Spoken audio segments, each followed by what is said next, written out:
The magic നോവലിലേക്ക് ഏവർക്കും സ്വാഗതം. Kamala ഗോവിന്ദൻ്റെ തുമ്പപ്പൂവ് part 6. Jayasuryan മൗനം പാലിച്ചു. അവളെ തന്നെ നോക്കിയിരുന്നു. അവൻ്റെ കണ്ണുകളിൽ സഹതാപം, വേദനയുടെ നിഴൽപ്പാടുകൾ. അകന്നു താമസിച്ചാൽ വല്യേട്ടനൊന്നും പറ്റില്ലെന്നാണോ? എനിക്കറിയില്ല, അവൾ പതിയെ തുടർന്നു.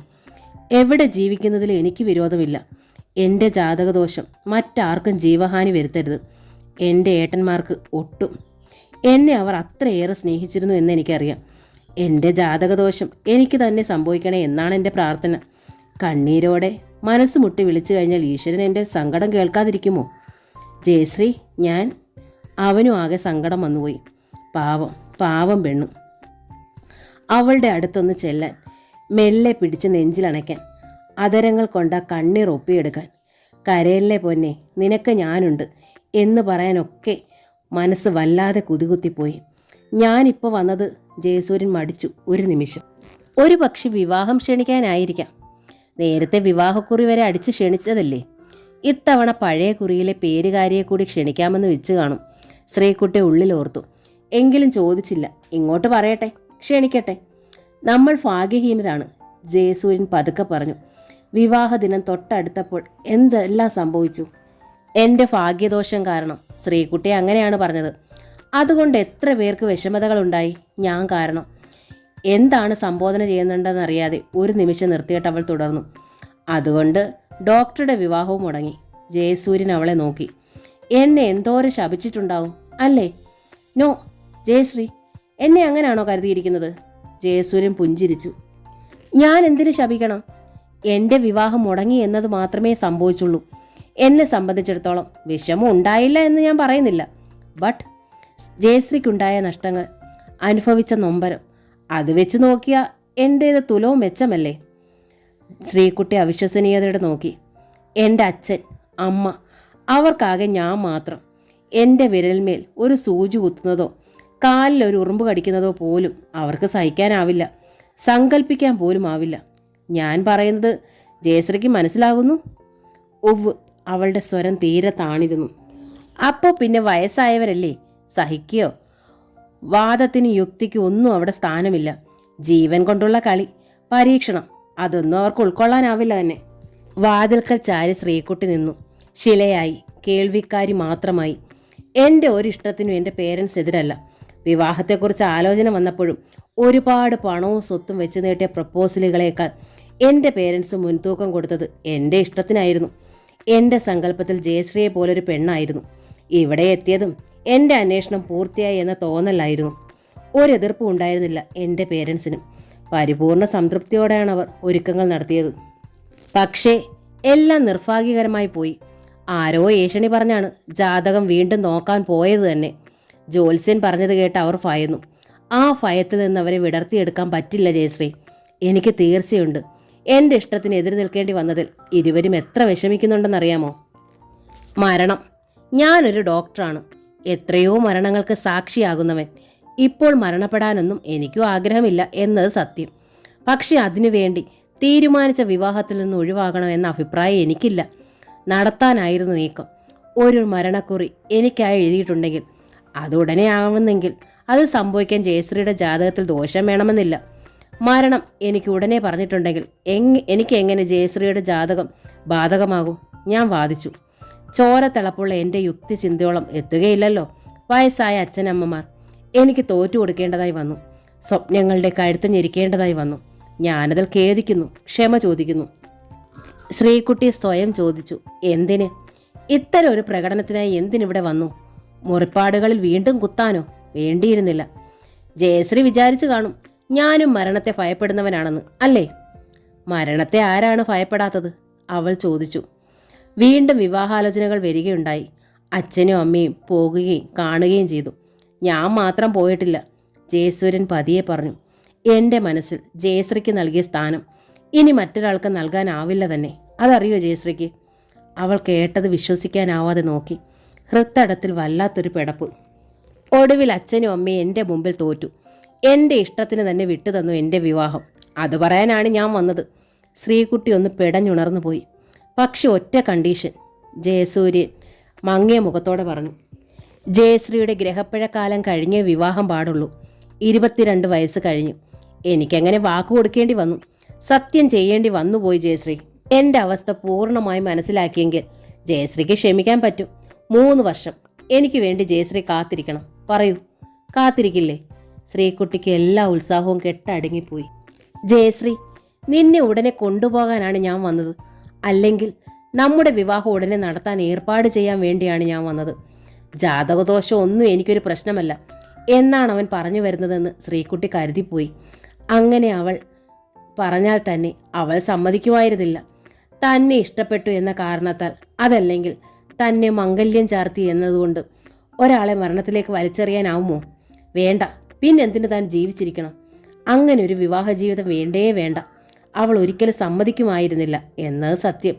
3 വർഷമോ 6 വർഷമോ കാത്തിരിക്കാമല്ലോ, അതിനെന്താ? പക്ഷേ അവൻ അങ്ങനെ ഒന്ന് പറഞ്ഞിരുന്നെങ്കിൽ, വെറുതെയെങ്കിലും, വെറുതെ. ജാതകദോഷം പ്രശ്നമല്ല ജയശ്രീ എന്നൊരു വാക്ക്. പക്ഷെ ശ്രീകുട്ടിക്ക് അത് കേൾക്കാനുള്ള യോഗമില്ല. അച്ഛനും അമ്മയ്ക്കും വേണ്ടി എല്ലാവരും പിന്മാറുന്നു. കാത്തിരിക്കാൻ പറയുന്നു. 3 വർഷം കാത്തിരിക്കാൻ പറഞ്ഞ ഇൻസ്പെക്ടർ ശിവദാസ് 3 വർഷം കാത്തിരിക്കാൻ പറയുന്നു ഈ മനുഷ്യനും. എന്താ ജയശ്രീ, ഒന്നും മിണ്ടുന്നില്ലല്ലോ? ഞാൻ ചോദിച്ചത് തെറ്റായിപ്പോയോ? ജയസൂര്യൻ്റെ സ്വരത്തിൽ പ്രകടമായ നിരാശ. എനിക്കിപ്പോൾ 27 വയസ്സ് കഴിഞ്ഞു. 3 വർഷം എന്നെ സംബന്ധിച്ചിടത്തോളം കവിഞ്ഞ പ്രായമാകില്ല. 30 ആകും. ജയശ്രീക്ക് 22. അധിക പ്രായമാവില്ലല്ലോ. ഏതാണ്ടൊരു അപേക്ഷിക്കൽ പോലെയോ യാചന പോലെയായിരുന്നു ആ സ്വരം. പക്ഷെ മറുപടി പറയാൻ ശ്രീകുട്ടിക്ക് ആവില്ലായിരുന്നു. ജയശ്രീക്ക് വേണ്ടി ചേട്ടന്മാർ പ്രപ്പോസൽ നടത്തുന്നു എന്ന് ഞാൻ അറിഞ്ഞു. അതുകൊണ്ടാണ് ഞാൻ എത്തിയതും ജയശ്രീയോട് സംസാരിക്കുന്നതും. കാത്തിരിക്കാൻ ജയശ്രീ തയ്യാറാണെങ്കിൽ ഞാൻ ചേട്ടന്മാരോട് പറയാം. എനിക്ക് മറ്റൊന്നും വേണ്ട. ശ്രീകുട്ടിയെ മാത്രം കിട്ടിയാൽ മതി. പറയൂ, നമ്മുടെ വിവാഹ നിശ്ചയം കഴിഞ്ഞതാണ്. കുറി വരെ അടിച്ചതാണ്. ഇത്തിരി വൈകിപ്പോകുന്നു എന്ന് മാത്രം. ജയശ്രീ കാത്തിരിക്കുകയില്ലേ? 3 വർഷത്തിനൊരു മുമ്പിൽ ഞാൻ മരിച്ചുപോയാലോ? ശ്രീകുട്ടി ചോദിച്ചത് അതാണ്. ജയശ്രീ. ജയസൂര്യന് വല്ലായ്മ തോന്നി. അവൾ അത് കണക്കാക്കാതെ ചോദിച്ചു. കാത്തിരിപ്പപ്പോൾ വെറുതെ ആകില്ലേ? അതിപ്പോൾ എനിക്കായാലും ആകാമല്ലോ, ജയസൂര്യൻ പറഞ്ഞു. മരണം ഒരാളെപ്പോലെ ഒഴിച്ചു നിർത്തുന്ന ഒരു പ്രതിഭാസമല്ലല്ലോ. ഇല്ല, അതറിയാം. നിങ്ങളൊക്കെ ഭാഗ്യം ചെയ്തവർ. എനിക്കായി ജീവനും ജീവിതവും പാഴാക്കരുത്. അതേ എനിക്ക് പറയാനുള്ളൂ, അവൾ പറഞ്ഞു. എനിക്ക് ഒന്നേ അറിയേണ്ടൂ. എനിക്ക് വേണ്ടി കാത്തിരിക്കാൻ ജയശ്രീയുടെ മനസ്സ് തയ്യാറാണോ? തുറന്നു പറഞ്ഞോളൂ, ജയസൂര്യൻ എടുത്തു ചോദിച്ചു. ഞാൻ കാത്തിരിക്കുകയാണ് 3 വർഷം. അതൊന്ന് കഴിഞ്ഞു കിട്ടാനുള്ള കാത്തിരിപ്പ്. ആർക്കു വേണ്ടി, എന്തിനു വേണ്ടി? എനിക്ക് തന്നെ മറുപടിയില്ല. എൻ്റെ മനസ്സ് അങ്ങനെയാണ് പറയുന്നത്. എന്നെ തെറ്റിദ്ധരിക്കരുത്, വിഷമിപ്പിക്കരുത്. എൻ്റെ മനസ്സിപ്പോൾ എന്തെങ്കിലും ചിന്തിക്കാനോ തീരുമാനമെടുക്കാനോ ഒന്നിനും പാകമല്ല. അതാണ് സത്യം. എന്നോട് ക്ഷമിക്കണം. It's all right. ജയശ്രീ ചിന്തിച്ച് തീരുമാനം എടുത്താൽ മതി. അത് കഴിഞ്ഞിട്ട് ഞാൻ ചേട്ടനുമായി സംസാരിക്കൂ, ഓക്കെ? അവൻ എണീറ്റു. അവൾ അവനെ നോക്കി. അപ്പോൾ അവളുടെ കണ്ണുകൾ തുളുമ്പുകയായിരുന്നു. ജയസൂര്യൻ അവളുടെ കണ്ണുകളിലേക്ക് ഒരു നിമിഷം നോക്കി. പിന്നെ പറഞ്ഞു, എൻ്റെ വീട്, എൻ്റെ റൂം, എൻ്റെ അച്ഛൻ, അമ്മ, ഞാൻ മുഴുവനായും. ഞങ്ങൾ അപ്പാടെ കാത്തിരിക്കുകയാണ് ജയശ്രീക്ക് വേണ്ടി. ഞങ്ങൾ ഒരുങ്ങുകയാണ് ജയശ്രീയെ സ്വീകരിക്കാൻ. അത് മറക്കരുത്. ഒരു നിമിഷം പോലും ഈ സത്യം മറക്കരുത്. മറക്കുകയില്ല എന്ന് ശ്രീകുട്ടി പറഞ്ഞില്ല. ആ ശരിയെന്ന് മൂളിയില്ല. പകരം കണ്ണുകളടച്ചു, ഇറുകയടച്ചു. ഇരുമിഴികളും തുളുമ്പി കൺപോളകൾക്കിടയിലൂടെ ഒഴുകിയിറങ്ങി. ജയസൂര്യൻ ഒന്ന് കൈയെടുത്തതാണ്. വിരലുകൾ കൊണ്ടെങ്കിലും ആ കണ്ണീർ തുടച്ചു കളയാൻ. പിന്നെ മടിച്ചു, നടന്നു. മുറ്റത്ത് ആ കാർ സ്റ്റാർട്ടായി. ആ കാർ അകന്ന് ഗേറ്റ് കടന്നു പോയപ്പോൾ ശ്രീകുട്ടി തളരുകയായിരുന്നു, വല്ലാതെ. ജയസൂര്യൻ, ആ മുഖം, തന്നെ ആദ്യമായി കാണാൻ വന്ന ദിവസം. ഒപ്പം ഒരു ഫ്രണ്ട് ഉണ്ടായിരുന്നു തൻ്റെ മുറിയിൽ വന്നിരുന്നത്. എന്തെല്ലാം അന്ന് സംസാരിച്ചു, തമാശയും പറഞ്ഞു. വല്ലാതെ ഇഷ്ടപ്പെട്ടു പോകുന്ന പ്രകൃതം. നോക്ക്, എനിക്ക് ജയശ്രീ ഇഷ്ടമായി, ഒരുപാട് ഇഷ്ടമായി. ആ മുറിയിൽ നിന്ന് അന്ന് തന്നെ ആൾ പറഞ്ഞു. ജയശ്രീ പറയൂ, എന്നെ ഇഷ്ടമായോ? എന്തൊരു നാണമായിരുന്നു തനിക്ക്. മുഖമുയർത്തി നോക്കാൻ പോലും കഴിഞ്ഞില്ല. ഇന്ന് പക്ഷേ മുഖത്തോട് മുഖം നോക്കി ധാരാളം സംസാരിച്ചു. തൻ്റെ ലജ്ജ പോയി, മനസ്സ് പാകപ്പെട്ടു, പക്വത വന്നു. എല്ലാം എത്ര പെട്ടെന്ന്. മനസ്സിപ്പോൾ മുരടിച്ചുകൊണ്ടിരിക്കുകയാണോ? അന്ന് എത്ര സമയം ചോദ്യം ആവർത്തിച്ചിട്ടാണ് താനൊന്ന് മൂളിയത് എന്ന്, ഇഷ്ടപ്പെട്ടു എന്ന്. പൂവ് പോലെ അന്ന് ആ മുഖം വിടർന്നതോർത്തു, കണ്ണുകൾ തിളങ്ങിയതോർത്തു. പെട്ടെന്നുണ്ടായ ആഹ്ലാദമോ ആവേശമോ. മേശമേൽ ഊന്നി നിൽക്കുകയായിരുന്ന തൻ്റെ കൈത്തലത്തിൽ ഒന്ന് തൊട്ടു. വിരലിലൊന്ന് പിടിച്ചു. പെട്ടെന്ന് താൻ കൈവലിച്ചപ്പോൾ ആ മുഖത്ത് ചിരിയുണ്ടായി. നോക്കൂ ജയശ്രീ, എന്നെ നോക്കൂ. എൻ്റെ ഭാര്യയായ ജയശ്രീയെ ഞാൻ ക്ഷണിക്കുന്നു എന്നോടൊപ്പം കഴിയാൻ. ഒരുമിച്ച് മരണം വരെ. ദീർഘനിശ്വാസം പോലെയായിരുന്നു ആ സ്വരം. അച്ഛനും അമ്മയ്ക്കും അന്ന് എത്ര സന്തോഷമായിരുന്നു. അത്രയേറെ ആളെ ഇഷ്ടപ്പെട്ടു പോയിരുന്നു അവരും. പോകും മുമ്പ് അച്ഛനോടും അമ്മയോടും തുറന്നു പറഞ്ഞു, എനിക്ക് ജയശ്രീ ഇഷ്ടമായി. എന്നെ ഇഷ്ടമായെന്ന് ജയശ്രീ സമ്മതിച്ചിട്ടുണ്ട്. അകത്ത് അത് ശ്രദ്ധിച്ചുകൊണ്ടിരുന്ന താൻ ചമ്മി. എൻ്റെ അച്ഛനും അമ്മയും വരും. എൻ്റെ ഇഷ്ടമാണ് അവരുടെ ഇഷ്ടം. അതേ വാക്കുകൾ ഇന്നും പറഞ്ഞു. എൻ്റെ ഇഷ്ടമാണ് അവരുടെ ഇഷ്ടം. അവരും കാത്തിരിക്കുകയാണ് 3 വർഷം. താനോ? ശ്രീകുട്ടി സ്വയം ചോദിച്ചു. താനും കാത്തിരിക്കുകയാണ്. എന്തിനെന്ന ഉത്തരമില്ലാതെ, ലക്ഷ്യമില്ലാതെ. സന്ധ്യ കഴിഞ്ഞ് നന്നേ ഇരുട്ടി ജയക്കുട്ടൻ വന്നപ്പോൾ വന്ന പാടെ അവൻ ചോദിച്ചു നന്നേ ഗൗരവത്തിൽ, ആരാണ് ഇവിടെ വന്നത്? ചായക്കപ്പുമായി വരികയായിരുന്നു ശ്രീകുട്ടി. ഒന്ന് വിറച്ചു. അത്രയ്ക്ക് കടുത്ത സ്വരമായിരുന്നു അത്. ചോദിച്ചത് കേട്ടില്ലേടി? വീണ്ടും അതേ ഭാവം, ശബ്ദം. അത് ആ ഡോക്ടറാണ്, അവൾ പറഞ്ഞു. ഡോക്ടറുടെ കാർ ശ്രദ്ധിച്ചിരിക്കും. ഡോക്ടറെ ശ്രദ്ധിച്ചിരിക്കും. മൂക്കവല കഴിഞ്ഞ് കാർ പോകുന്നത് ഇങ്ങോട്ടേക്കാണെന്ന് ആൾക്കാർ കണ്ടിരിക്കും. അല്ലെങ്കിൽ ആളെ അന്നേ പലർക്കും അറിയാമായിരുന്നു. അതുകൊണ്ട് ഒളിക്കേണ്ട കാര്യമില്ല. അല്ലെങ്കിൽ എന്തിനൊളിക്കണം? ഏത് ഡോക്ടർ? കോപവും പരിഹാസവും കുഞ്ഞേട്ടൻ്റെ ശബ്ദത്തിലുണ്ടെന്ന് അവൾ അറിഞ്ഞു. ആരാണെന്ന് അറിയാനിട്ടൊന്നുമല്ല ചോദ്യം. അവൾ നിശബ്ദയായി. ഏത് ഡോക്ടറാണെന്ന് ജയക്കുട്ടൻ്റെ ശബ്ദം ഉയർന്നു. അവൾ മടിച്ചും അറച്ചും ആളെ കൃത്യമായി പറഞ്ഞു. ചൂലെടുത്ത് അടിച്ചുവിടാൻ വയ്യായിരുന്നോടി നിനക്ക്? ജയക്കുട്ടൻ ക്രുദ്ധനായി. ശ്രീകുട്ടി മിണ്ടിയില്ല. തന്നോടുള്ള സ്നേഹം കൊണ്ട് മറ്റു വിവാഹങ്ങൾ തള്ളിക്കളഞ്ഞു വന്ന മനുഷ്യൻ അടിച്ചിറക്കാനോ, അതും ചൂലെടുത്ത്. ദേഷ്യം പിടിച്ച് പല്ലും കടിച്ച് വരുന്നവരെ പോലും സംസാരം കൊണ്ട് മയപ്പെടുത്തി കാര്യം മനസ്സിലാക്കി പറഞ്ഞുവിടുന്ന ജനാർദ്ദനൻ സാറിൻ്റെ മകൾ വീട്ടിൽ വന്നത് അതേ ചൂലെടുത്ത് അടിച്ചു വിടാനോ? വിരൽ തുമ്പിൽ പോലും ഒന്ന് സ്പർശിക്കാൻ ശ്രമിക്കാത്ത മര്യാദ സൂക്ഷിച്ച ആൾ, പരിധി വിട്ടൊരു വാക്ക് പോലും പുറത്തുവിടാത്ത സംസ്കാരം സൂക്ഷിച്ച ആൾ, കടലോളം സ്നേഹം തിരയടിക്കുന്ന ആ കണ്ണുകളിലെ അദമ്യമായ ആഗ്രഹം താൻ കണ്ടതാണ്. ആ സ്നേഹത്തിൻ്റെ സാന്ദ്രത ആ വാക്കുകളിൽ തൊട്ടറിഞ്ഞതാണ്. എന്താടി നീ മിണ്ടാത്തത്? ആട്ടിയിറക്കാൻ വയ്യായിരുന്നോന്ന് ജയക്കുട്ടൻ കർശനമായ സ്വരത്തിൽ വീണ്ടും ചോദിച്ചു. അവളുടെ മൗനം പൂണ്ട നിൽപ്പ് അവൻ ഒട്ടും ഇഷ്ടമായില്ല. എന്തിനാണ് കുഞ്ഞേട്ടാ ആ മനുഷ്യനെ ആട്ടിയിറക്കി വിടുന്നത്? എന്തിനാണെന്ന് പറയൂ. പതിയെ ശാന്തമായി തന്നെ അവൾ ചോദിച്ചു. എന്തിനെന്നോ? നിനക്കൊന്നും അറിയാത്തതുപോലെ ജയക്കുട്ടൻ ചീറി. തീയതി വരെ നിശ്ചയത്തിൽ നിന്നും പിന്മാറുന്നത് പോക്കൃത്തരമല്ലേ? നിശ്ചയിച്ച തീയതി തന്നെ ആദ്യം തെറ്റിക്കേണ്ടി വന്നില്ലേ? അവരുടെ തെറ്റാണോ കുഞ്ഞേട്ടാ? നമ്മൾ ഒരുങ്ങിയ അത്രയും അവരും ഒരുങ്ങിയില്ലേ? നമ്മൾക്ക് സംഭവിച്ച മാനസിക ബുദ്ധിമുട്ട് നിരപരാധികളായ അവരും ഒപ്പം അനുഭവിച്ചില്ലേ? ഓ, അവൻ ഇന്ന് വന്നപ്പോൾ നീ കൂറുമാറി. അതാണ് നീ ന്യായീകരിക്കുന്നത്. കുഞ്ഞേട്ടൻ എന്നെ അങ്ങനെയാണോ മനസ്സിലാക്കിയിരിക്കുന്നത്? അവൾക്ക് വല്ലാത്ത സങ്കടം തോന്നി. മരിച്ചത് നമ്മുടെ അച്ഛനും അമ്മയും, ആഭരണങ്ങൾ നഷ്ടമായതും നമുക്ക്. അവർക്കിതൊന്നും സംഭവിച്ചിട്ടില്ല. എന്നിട്ടും 10 ദിവസം മാത്രം ബാക്കി നിൽക്കെ എല്ലാ ഒരുക്കങ്ങളും പൂർത്തിയായിരിക്കെ ആ മനുഷ്യന്റെ വിവാഹം മുടങ്ങിയില്ലേ? എല്ലാ നഷ്ടങ്ങളും അവർ സഹിച്ചില്ലേ? ആരാടി മുടക്കിയത്? നമ്മളാണോ? മനഃപൂർവ്വമാണോ? ജയക്കുട്ടൻ ഒട്ടും ശാന്തനായില്ല. ആവശ്യാടിയന്തരങ്ങൾ വരുമ്പോൾ ചിലപ്പോൾ മരണങ്ങളൊക്കെ സംഭവിച്ച് അപൂർവമായി വിവാഹ തീയതി മാറ്റിവെക്കാറുണ്ട്. അതിന് വിവാഹമേ മാറ്റിവെക്കുന്ന പണി ആരാടി ചെയ്യാറുള്ളത്? അതിൻ്റെ കാരണം കുഞ്ഞേട്ടനറിയില്ലേ? മരിക്കാൻ ഭയപ്പെടാത്തവരാരുണ്ട്? ശ്രീകുട്ടി പതിയെ ചോദിച്ചു. അവൻ മരിക്കുമെന്ന് ആര് പറഞ്ഞു? ജയക്കുട്ടൻ ചോദിച്ചു. അതിനുവേണ്ടിയല്ലേ നമ്മൾ പ്രാർത്ഥിക്കുന്നത്, നേർച്ച കഴിക്കുന്നത്? അതുകൊണ്ട് ദോഷം തീരുമെന്ന് കുഞ്ഞേട്ടൻ വിശ്വസിക്കുന്നോ? പിന്നല്ലാതെ. വല്യേട്ടനോ? ചേട്ടനും വിശ്വസിക്കുന്നു. കുഞ്ഞേട്ട, ഞാൻ നിങ്ങൾക്ക് ഇളയവളാണ്. നിങ്ങളെക്കാൾ 7-8 വർഷം കുറച്ചേ ലോകം കണ്ടിട്ടുള്ളൂ. എന്നാലും ഒന്ന് തീർത്ത് പറയാൻ എനിക്കാവും. എൻ്റെ ജാതകദോഷത്തെ പ്രതി ഏറ്റവും അധികം ഇന്ന് ഭയപ്പെടുന്നവർ എൻ്റെ ചേട്ടന്മാർ തന്നെയാണ്. ജയക്കോട്ടിൻ്റെ നാവടഞ്ഞു പോയി ഒരു നിമിഷം. പിന്നെ പറഞ്ഞു, ഭയം? എന്തിന്? എനിക്ക് ഭയമൊന്നുമില്ല. ചേട്ടനും അങ്ങനെ തന്നെ. നീ അനാവശ്യമായി ഓരോന്ന് ചിന്തിക്കുന്നു, വിശ്വസിക്കുന്നു. അത് വേണ്ട. ഭയമില്ലെങ്കിൽ പിന്നെ വല്യേട്ടൻ ഈ വീട്ടിൽ നിന്ന് താമസം മാറ്റിയത് എന്തിന് കുഞ്ഞേട്ടാ? താമസം മാറ്റിയോ? തൽക്കാലം ചേട്ടത്തിയുടെ വീട്ടിൽ താമസിക്കുന്നു എന്ന് കരുതി. ജയക്കുട്ടന് വിശ്വാസമുണ്ട് താൻ പറയുന്നത് പൊളി തന്നെയാണെന്ന്. എങ്കിലും പറയുകയാണ്. ചേട്ടത്തിക്കും എന്നെ ഭയം, എല്ലാവർക്കും എന്നെ ഭയം. എല്ലാവരും എന്നിൽ നിന്ന് അകലുന്നു. എൻ്റെ സങ്കടം മരണം എന്നെ പിടിച്ചടക്കുന്നില്ലല്ലോ എന്ന് മാത്രമാണ് കുഞ്ഞേട്ടാ. ശ്രീകുട്ടി വിതുമ്പിപ്പോയി. ജയക്കുട്ടനും ആകെ വിഷമമായി. അനുജത്തിയുടെ തോളിൽ മെല്ലെ ഒന്ന് തട്ടി. പോകട്ടെ, ഒക്കെ പോകട്ടെ. മോൾക്ക് ഞാനില്ലേ? കുഞ്ഞേട്ടൻ്റെ വിഷമം കൊണ്ട് പറഞ്ഞു പോയതാ. എനിക്കറിയാം കുഞ്ഞേട്ടാ, സാന്ത്വനം പോലെ അവൻ പറഞ്ഞു. ആകട്ടെ, ജയസൂര്യൻ ഇന്ന് എന്തിനാ വന്നത്? അത് അവൾ മടിച്ചു. കുഞ്ഞേട്ടനോട് പറയേ, വേറെ വിവാഹം കഴിക്കാൻ ഇഷ്ടമല്ലത്രേ. അച്ഛനും അമ്മയെ സമ്മതിക്കാഞ്ഞിട്ടാത്രേ വിവാഹത്തിൽ നിന്ന് അന്ന് ഒഴിവായത്. അവർക്ക് ഭയമാണെന്ന്. അതുകൊണ്ട് ദോഷകാലം തീരുന്നത് വരെ കാത്തിരിക്കാന്ന്. ഞാനും കാത്തിരിക്കണമെന്ന്. പൊന്നും പണവും ഒന്നും വേണ്ടാത്രേ. ജയക്കുട്ടൻ്റെ മുഖം ഒന്ന് തെളിഞ്ഞു. ദീർഘമായ നിശ്വാസം നെഞ്ചിൽ നിന്നുതിർന്നു.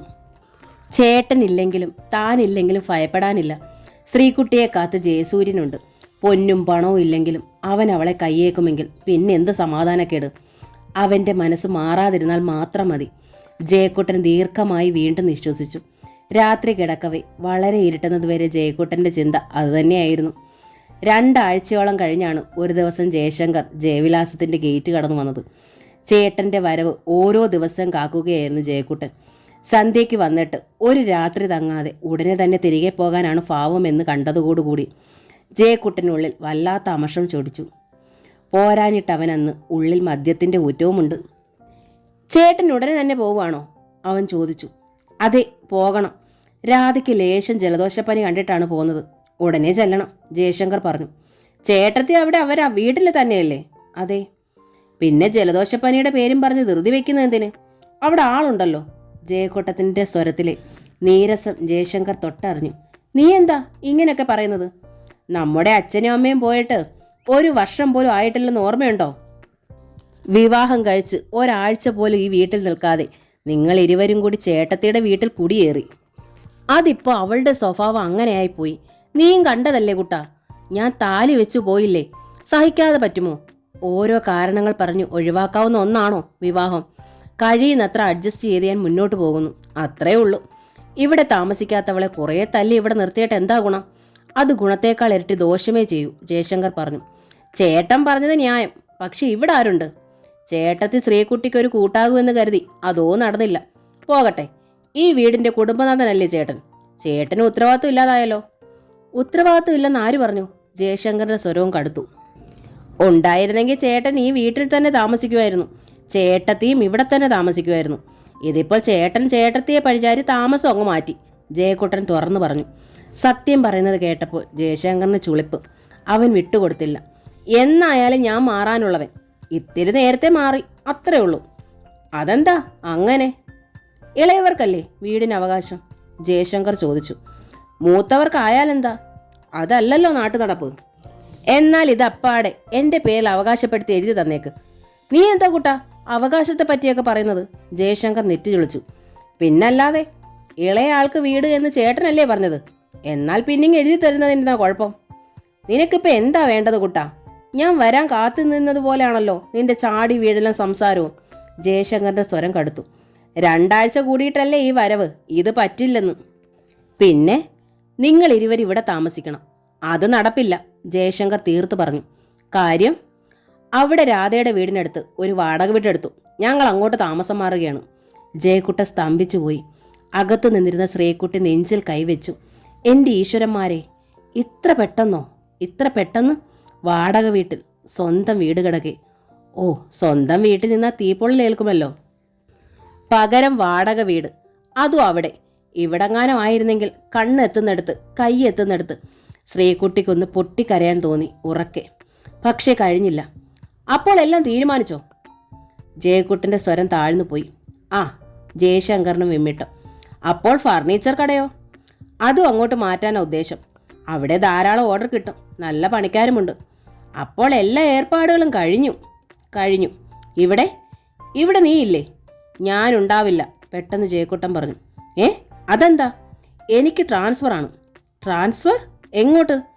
പാലക്കാട്ട് ഡിവിഷണൽ ഓഫീസിലേക്കും. പാലക്കാട്ട്? ജയശങ്കർ സ്തംഭിച്ചു പോയി. ദിവസവും പോയി വരാൻ പറ്റാത്ത ദൂരം. ആഴ്ചയിൽ ഒരിക്കൽ വന്നാൽ പോലും മുതലാകത്തില്ല. മാസത്തിലൊരിക്കലേ പറ്റൂ. അപ്പോൾ ഇവിടെ ആര്? ശ്രീകുട്ടിക്ക് തുണയാര്? രാധ എത്ര പറഞ്ഞിട്ടും കേൾക്കില്ല. ഈ ഒരു തീരുമാനത്തിൽ മാത്രം അവൾക്ക് അയവില്ല. ബാക്കി എല്ലാം കൊണ്ടും അവൾ തനിക്ക് യോജിച്ച പെണ്ണ് തന്നെ. ഇക്കാര്യത്തിൽ അവളെ കുറ്റം പറയാനും വയ്യ. മാത്രമല്ല, ഈ വീട്ടിൽ നിന്നും അകന്നു കഴിയുന്നതാണ് തനിക്കും ഇഷ്ടം. പക്ഷെ ജയക്കുട്ടൻ ട്രാൻസ്ഫറായി പോയാലോ? നിനക്ക് ട്രാൻസ്ഫർ റദ്ദ് ചെയ്തുകൂടായോ? ജയശങ്കർ ചോദിച്ചു. കൊള്ളാം. ആവശ്യപ്പെട്ട് പിന്നാലെ നടന്ന് കാല് തിരുമ്മിയും കോഴ കൊടുത്തും വാങ്ങിയെടുത്ത ട്രാൻസ്ഫർ റദ്ദ് ചെയ്യാനോ? നന്നായിരിക്കും. ജയക്കുട്ടൻ കള്ളം പറഞ്ഞു. റദ്ദ് ചെയ്യാൻ പറ്റില്ല, ഞാൻ ശ്രമിച്ചതാണ്. ഇനിയിപ്പോൾ എന്തു ചെയ്യും? ജയശങ്കറിന് എല്ലാ ആകാശക്കോട്ടകളും തകരുന്ന മട്ടായിരുന്നു. ചേട്ടൻ തിരിച്ചു വന്നേ പറ്റൂ. അത് പറ്റില്ല കുട്ടാ. വാടകയ്ക്ക് വീട് എടുത്തുപോയി. 5000 രൂപ അഡ്വാൻസ് കൊടുത്തു. 1 വർഷത്തെ കരാർ എഴുതിപ്പോയതാണ്. കുറച്ചൊക്കെ സാധനങ്ങളും വാങ്ങി. വഴിയരികിൽ വർക്ക്ഷോപ്പിന് വേണ്ടി ഒരു ഷെഡും പറഞ്ഞ് ഏർപ്പാട് ചെയ്തു കഴിഞ്ഞു. ഇനി വേണ്ടാന്ന് വെക്കുന്നത് എങ്ങനെ? എല്ലാം കേട്ട് അകത്ത് നിന്നിരുന്ന ശ്രീകുട്ടി അറിഞ്ഞു. താനാണ് ഏക പ്രശ്നം. തനിക്കിതിൽ എന്ത് ചെയ്യാൻ പറ്റും? ഈ വീട് അടച്ചിട്ട് ഒന്നുകിൽ വല്യേട്ടൻ്റെയോ അല്ലെങ്കിൽ കുഞ്ഞേട്ടൻ്റെ കൂടെ പോയാൽ തീരാവുന്ന പ്രശ്നമേ ഉള്ളൂ. പക്ഷെ അതെങ്ങനെ? തൻ്റെ സാമീപ്യത്തിൽ നിന്ന് ഓടി ഒളിക്കാൻ വെമ്പുന്നവർ തന്നെ എങ്ങനെ ഒപ്പം കൊണ്ടുപോകും? ശ്രീകുട്ടി എൻ്റെ ഒപ്പം വരട്ടെ. അങ്ങനെ പറയാൻ ഇരുവർക്കും കഴിയില്ല, തീർച്ച. അവളത് മനസ്സിലാക്കി കഴിഞ്ഞു. കുട്ടനൊരു കാര്യം ചെയ്യ്, ജയശങ്കർ പോംവഴി നിർദ്ദേശിച്ചു. നിന്റെ വിവാഹം നടക്കട്ടെ. ചിത്രലേഖ കുറേ കാലമായി കാത്തിരിക്കുകയാണല്ലോ. നീ പാലക്കാട്ട് താമസിച്ചാലും ആ കുട്ടി ഇവിടെ കാണുമല്ലോ. അതാ ഇപ്പം നന്നായത്. 2 കൊച്ചു പെണ്ണുങ്ങളെ ഒറ്റയ്ക്ക് താമസിപ്പിക്കാൻ പറ്റുമോ? ജയക്കുട്ടൻ ചോദിച്ചു. ജയശങ്കറിനും തോന്നി അത് ശരിയല്ലെന്ന്. ചിത്രയുടെ അച്ഛനും സഹോദരനും ഓഫീസിൽ വന്നിരുന്നു. ഇനി വൈകിക്കാൻ പറ്റില്ലെന്നാണ് പറയുന്നത്. എന്തിനാണ് വൈകിക്കുന്നത്? ജയശങ്കർ ചോദിച്ചു. ഉടനെ തന്നെ ഒരു തീരുമാനമെടുക്കാം. ജയക്കുട്ടൻ ആശ്വാസം. 1 ദിവസം നിശ്ചയിച്ച് മുഹൂർത്തം കണ്ടാൽ മതിയല്ലോ. ജയശങ്കർ തുടർന്നു. നീ പോയാൽ ഇവിടെ ഇവർ ഒറ്റയ്ക്കാകാതിരിക്കാൻ നമുക്ക് എന്തെങ്കിലും ഏർപ്പാട് ചെയ്യാൻ കുട്ടാ. എന്താ? അത് ജയക്കുട്ടനൊന്ന് നിർത്തി. എന്താടാ കാര്യം? ചിത്രയ്ക്കും ട്രാൻസ്ഫറാ? പാലക്കോട്ടേക്ക് തന്നെ. ഒരു ഓഫീസിലല്ലെന്ന് മാത്രം. ജയശങ്കറിന് മനസ്സിലായി പെട്ടെന്നുള്ള ഈ ട്രാൻസ്ഫർ സ്വാഭാവികമായി സംഭവിച്ചതല്ലെന്ന്. പക്ഷേ അവനെ കുറ്റപ്പെടുത്താനാവില്ല. തന്നെപ്പോലെ തന്നെയാണ് അവനും.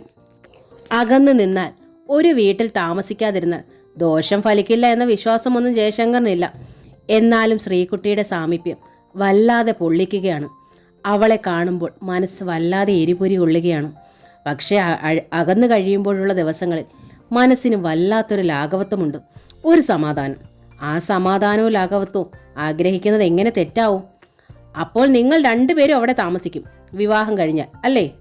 ജയശങ്കർ ചോദിച്ചു. ജയക്കുട്ടൻ പറഞ്ഞു. ഞാൻ ചിത്രലേഖയുടെ ഫാദറിനെ കാണാം, മുഹൂർത്തം കുറിക്കാം. എന്താ? ഞാനത് പറയാനിരിക്കുകയായിരുന്നു, ജയക്കുട്ടൻ പറഞ്ഞു. ട്രാൻസ്ഫർ ഓർഡർ വരും മുമ്പേ വന്നാൽ നന്നായിരുന്നു. നോക്കട്ടെ, ജയശങ്കർ പറഞ്ഞു. ഞാൻ അടുത്ത സൺഡേയിൽ അവിടെ പോകാം. പോരെ? മതി. ജയക്കുട്ടന് സന്തോഷമായി. മറ്റന്നാൾ നീയും ശ്രീകുട്ടിയും വരണം. ഞങ്ങൾ വാടക വീട്ടിലേക്ക് താമസം മാറ്റുകയാണ്, ജയശങ്കർ പറഞ്ഞു. നാളെ കഴിഞ്ഞോ? അതെ. ആ വരാം, ജയക്കുട്ടൻ സമ്മതിച്ചു. ജയശങ്കർ അകത്തേക്ക് നോക്കി വിളിച്ചു. ശ്രീകുട്ടി. വാതിൽ പാളിക്കൽ മുമ്പിൽ അവൾ വന്നു. നീയും കുട്ടനും വരണം. വരാം, അവൾ സമ്മതിച്ചു. തൻ്റെ നിറമിഴികൾ കാണാനിരിക്കാതെന്നോണം പെട്ടെന്ന് അവൾ മുഖം പിൻവലിച്ചു. ജയശങ്കർ തൻ്റെ മുറിയിലേക്ക് കയറി തൻ്റേതായ സ്വന്തം ചില സാധനങ്ങളൊക്കെ പെറുക്കി കിട്ടി ബൈക്കിൻ്റെ പിന്നിൽ വെച്ചു. ബെഡും ഷെൽഫും ഒക്കെ നാളെ കൊണ്ടുപോകാം, ഞാനൊരു വണ്ടിയുമായി വരാം, അവൻ പറഞ്ഞു. ജയക്കുട്ടൻ തലകുലുക്കി. ശ്രീകുട്ടിയും. 3-ാം ദിവസം ശ്രീകുട്ടിയും ജയക്കുട്ടനും കൂടെ ജയശങ്കറിൻ്റെ വാടക വീട്ടിലേക്കുള്ള താമസം മാറ്റ ചടങ്ങലിന് സമ്മതിക്കുവാനായി പോയി. ജയവിലാസത്തോളം തന്നെ വലിപ്പമുള്ളൊരു വീടായിരുന്നു വാടക വീട്. സൗകര്യങ്ങൾ ഒട്ടുമിക്കതുമുണ്ട്. ഒറ്റ നോട്ടത്തിൽ തന്നെ ശ്രീകുട്ടിക്ക് വീട് ഇഷ്ടമായി. വാടകയ്ക്കാണ് താമസിക്കാൻ പോകുന്നതെങ്കിലും ശ്രീകുട്ടിയെ സംബന്ധിച്ചിടത്തോളം വല്യേട്ടൻ പുത്തൻ വീട്ടിലേക്ക് താമസം മാറുന്നു എന്ന വികാരം തന്നെയാണ് ഉണ്ടായത്. അവളുടെ മനസ്സ് മൂകമായി ദൈവപാദത്തിങ്കൽ കുമ്പിട്ട് പ്രാർത്ഥിച്ചു. ഈ വീട്ടിലൊരിക്കലും ഒരു തുള്ളി കണ്ണീർ പോലും വീഴാനിടയാകല്ലേ. എൻ്റെ ഏട്ടൻ ആയുഷ്മാനായി എന്നിവിടെ ഉണ്ടായിരിക്കണേ. പക്ഷെ ശ്രീകുട്ടിയെ കണ്ടതും രാധയുടെ മുഖം കല്ലിച്ചു. അവൾക്കാകെ അമർഷവും സങ്കടവും ഉണ്ടായി. ഇടയ്ക്ക് എപ്പോഴും ജയശങ്കറിനെ തനിയെ കിട്ടിയപ്പോൾ രാധയുടെ അമർഷം പൊട്ടിത്തെറിച്ചു. നല്ലൊരു കാര്യത്തിന് ഒരുങ്ങുമ്പം അപശകുനം പിടിച്ചതിനെയൊക്കെ വേണം ക്ഷണിക്കാൻ. ജയേട്ടനൊന്നും അറിയാത്ത കുഞ്ഞല്ലേ. നീ ആരുടെ കാര്യമാ രാധെ പറയുന്നത്? ജയശങ്കർ അമ്പരന്നു. ജയേട്ടൻ്റെ പുന്നാര പെങ്ങള്. ഇത്തരം കക്ഷികൾ 4 കാലുകളും വെച്ച് ആദ്യം തന്നെ കയറി വന്നാൽ മുടിയാൻ പിന്നെ വല്ലതും വേണോ? നീ പതുക്കെ പറയിരാതെ. അവർ 2 പേരെ അറിയിക്കാതെ പറ്റുമോ? എന്നാൽ പിന്നെ അനിയനെ മാത്രമായി വിളിച്ചാൽ പോരായിരുന്നോ? അവനെ മാത്രമായിട്ട് എങ്ങനെ വിളിക്കാൻ പറ്റും രാധെ? അവിടെ ചെന്ന് വിളിക്കുമ്പോൾ ശ്രീകുട്ടി ഒഴിവാക്കുന്നത് എങ്ങനെ? ജയശങ്കർ അസഹ്യതയോടെ ചോദിച്ചു. യാദൃച്ഛികമായി മുറിവാതിക്കലെത്തിയ ശ്രീകുട്ടി സ്തംഭിച്ച് നിന്നുപോയി. തിരിഞ്ഞു വാതിക്കലേക്ക് നോക്കിയ ജയശങ്കർ വിളറി വിയർത്തുപോയി. രാധ മുഖം വെട്ടിത്തിരിച്ചു. രാധയുടെ നാവടക്കാൻ വേണ്ടിയാണ് ജയശങ്കർ അങ്ങനെ പറഞ്ഞത്. പക്ഷേ അതാര് കേൾക്കരുതോ ആ ആൾ കേട്ടിരിക്കുന്നു. പോം വഴിയില്ലാത്തൊരു നീക്കമായി പോയത്. എന്ത് പറഞ്ഞ് അനുജത്തിയെ ആശ്വസിപ്പിക്കും? താൻ പറഞ്ഞ വാക്കുകളെ എങ്ങനെ ന്യായീകരിക്കും? ജയശങ്കറിന് ശ്വാസം മുട്ടി. തുളുമ്പി ഒഴുകുന്ന 2 തടാകങ്ങൾ പോലെയായിരുന്നു ശ്രീകുട്ടിയുടെ കണ്ണുകൾ. വല്യേട്ടൻ്റെ മുഖത്തു നിന്നും ആ കണ്ണുകൾ പിൻവലിക്കുമ്പോൾ കവിളുകളിൽ ചാല് കീറിയിരുന്നു. മറ്റാളുകളുണ്ട് എന്ന ബോധം പൊടുന്നനെ ഉള്ളിൽ ഉയർത്തിയത് കൊണ്ടാകാം. ഹാഫ് സാരി തുമ്പ് കൊണ്ടവൾ കണ്ണുകൾ തുടച്ചു, മുഖവും തുടച്ചു. മറ്റുള്ളവരുമായി ലോഹ്യം കൈമാറുകയായിരുന്ന ജയക്കുട്ടൻ പക്ഷേ ഈ സംഗതി അറിഞ്ഞതുമില്ല. അപ്പോൾ തന്നെ ഇറങ്ങിപ്പോകാനാണ് ശ്രീകുട്ടിക്ക് തോന്നിയത്. അപശകുനം പിടിച്ച താൻ ഈ ശുഭമുഹൂർത്തത്തിൽ നിൽക്കുന്നു എന്ന ഒറ്റ കാരണത്താൽ തൻ്റെ ഏട്ടൻ ആപത്ത് വന്നാലോ? ഇന്ന് വന്നിട്ട് നാളെ പോകാമെന്നായിരുന്നു ജയക്കുട്ടൻ്റെ പ്ലാൻ. അവൾക്കത് സമ്മതവുമായിരുന്നു. പിന്നെ ഇപ്പോൾ പോകണം എന്ന് പറയുമ്പോൾ എന്ത് കാരണം കൂട്ടിച്ചേർക്കും? കാരണമറിയാതെ കുഞ്ഞേട്ടൻ എടുത്ത തീരുമാനത്തിൽ നിന്നും അയഞ്ഞു തരുന്ന പ്രശ്നമില്ല, അതവൾക്കറിയാം. ചെറിയ സദ്യ ഉണ്ടായിരുന്നു ഉച്ചയ്ക്ക്. ഊണ് കഴിച്ച് കൈ കഴുകി മുറ്റത്ത് നിൽക്കുമ്പോൾ ജയശങ്കർ അടുത്തെത്തി. മോളെ. വിളി കേട്ടതും അവളുടെ കണ്ണ് തുളുമ്പി. വല്യേട്ടൻ അടുത്ത് വേണ്ടിയിരുന്നില്ല. രാധയുടെ സ്വഭാവം നിനക്കറിയാമല്ലോ മോളെ. അവളുടെ നാവടക്കാൻ വേണ്ടിയാണ് വല്യേട്ടൻ അങ്ങനെ. അവൾ അപ്പോഴും സാരിത്തുമ്പ് കൊണ്ട് മുഖം തുടച്ചു. എനിക്ക് പരാതിയൊന്നും ഇല്ല വല്യേട്ടാ, ഞാൻ സ്വയം അറിയണമായിരുന്നു. ഇവിടെ തെറ്റ് എൻ്റെ ഭാഗത്തല്ലേ? ശ്രീകുട്ടി പറഞ്ഞു. ചേച്ചി പറഞ്ഞതിൽ തെറ്റൊന്നുമില്ല. വല്യേട്ടന് ദോഷമൊന്നും വരല്ലേന്നാ എൻ്റെ പ്രാർത്ഥന. ജയശങ്കറിന് ഒന്നും പറയാനില്ലാതായി. ശ്രീകുട്ടി മെല്ലെ ജയക്കുട്ടനെ സമീപിച്ചു. പോയാലോ കുഞ്ഞേട്ടാ? ജയക്കുട്ടൻ അവളെ നോക്കി. നമ്മൾ നാളെ പോകാമെന്നല്ലേ പറഞ്ഞത്? അത് ഇനി ഒരിക്കൽ വന്ന് താമസിച്ചാൽ പോരെ കുഞ്ഞേട്ടാ? ശ്രീകുട്ടി മടിച്ചും വിഷമിച്ചും ചോദിച്ചു. ഇപ്പോഴെന്താ കുഴപ്പം? അവിടെ കുരിയാലകളിൽ സന്ധ്യത്തിരി കത്തിക്കാൻ ആരുമില്ലല്ലോ എന്ന് ഓർത്തപ്പോൾ പറഞ്ഞതാ. പോരുമ്പോൾ അത് ഓർത്തില്ല. അച്ഛൻ്റെ അമ്മയുടെയും കുരിയാലകളിൽ ദിവസവും ശ്രീകുട്ടി അന്ത്യത്തിരി കൊളുത്തും, പ്രാർത്ഥിക്കും. ഇവിടെ നിന്ന് ഇന്ന് പോകാൻ അതല്ലാതെ മറ്റൊരു കാരണം പറയാൻ അവൾക്ക് കിട്ടുന്നില്ല. അത് മതിയായ കാരണം തന്നെയായിരുന്നു. കുരിയാലകളിൽ അന്ത്യത്തിരി വെക്കണമെന്ന് നിഷ്കർഷയുള്ള ആളാണ് ജയക്കുട്ടൻ. മാത്രമല്ല ചേട്ടത്തിയുടെ പെരുമാറ്റവും അകൽച്ചയും അവനത്ര രുചിക്കുന്നുമില്ല. ചേട്ടത്തിയുടെ വീട്ടുകാർ പ്രശ്നമല്ല, ഡീസൻ്റാണ്, നല്ല പെരുമാറ്റം. പക്ഷേ വീട്ടുകാരെ ആശ്രയിച്ചല്ലല്ലോ ഇവിടെ വന്നിരിക്കുന്നത്. ജയക്കുട്ടൻ ചേട്ടനോട് യാത്ര പറഞ്ഞു പോകുന്നതിൻ്റെ കാരണമായി അന്ത്യത്തിരി പ്രശ്നവും പറഞ്ഞു. അത് കത്തിക്കേണ്ടേ എന്ന് പറയാൻ ജയശങ്കറിനും വയ്യ. എങ്കിലും അവൻ ശ്രീകുട്ടിയുടെ കണ്ണുകളിലേക്ക് ഒന്നു നോക്കി.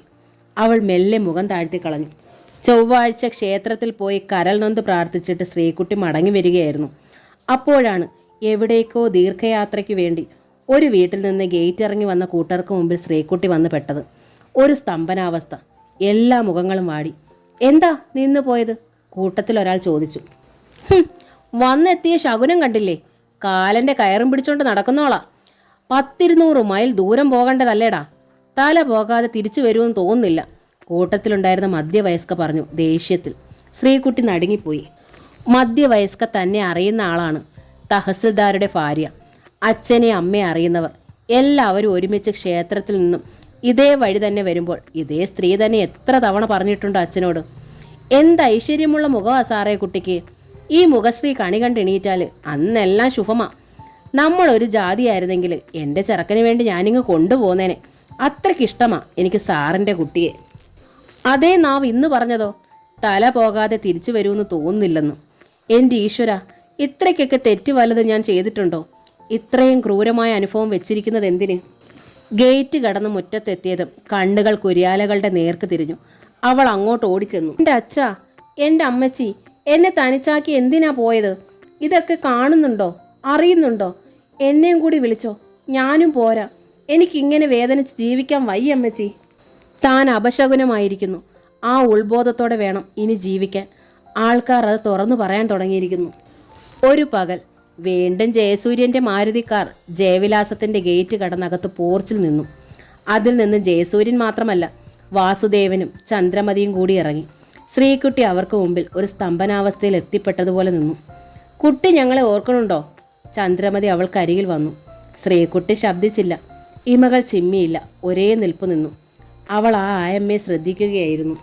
കുലീനയാണ് ആ സ്ത്രീ. ചെന്നിക്കിരുവശത്തുമായി ലേശം മുടിയെ നരച്ചിട്ടുള്ളൂ. തൊടുത്ത മുഖമാണ്. ജയസൂര്യൻ്റെ ചേച്ചിയാണെന്നേ ആരും പറയൂ. ആദ്യം ഇവർ വന്ന ദിവസം തന്നെ ഒരു കാര്യം ശ്രീകുട്ടി മനസ്സിലാക്കിയിരുന്നു. മകനോട് അമിതമായ സ്നേഹവും വാത്സല്യവും ഉള്ളിലുണ്ടെന്നും. ഒരേ ഒരു മകൻ. ഒരു മകൻ എന്ന നിലയിൽ ജയസൂര്യൻ്റെ അച്ഛനും അമ്മയ്ക്കും ആഹ്ലാദിക്കാം, അഭിമാനിക്കാം. എല്ലാ ക്ലാസ്സുകളിലും ഉയർന്ന മാർക്ക് വാങ്ങി വിജയിച്ചു. ഡോക്ടറായി. യാതൊരു ദുശീലങ്ങളും മോശമായ കൂട്ടുകെട്ടുകളും ഇല്ലാത്ത സ്വഭാവം. അച്ഛനും അമ്മയും എന്ന് വെച്ചാൽ ജീവൻ. അങ്ങനെയുള്ള മകൻ്റെ ഒരാഗ്രഹം സാധിച്ചു കൊടുക്കണ്ടായോ? അല്ലെങ്കിൽ തന്നെ വിവാഹം നടക്കേണ്ടത് അവൻ്റെ ഇച്ഛാനുസരണം മാത്രമായിരിക്കണമല്ലോ.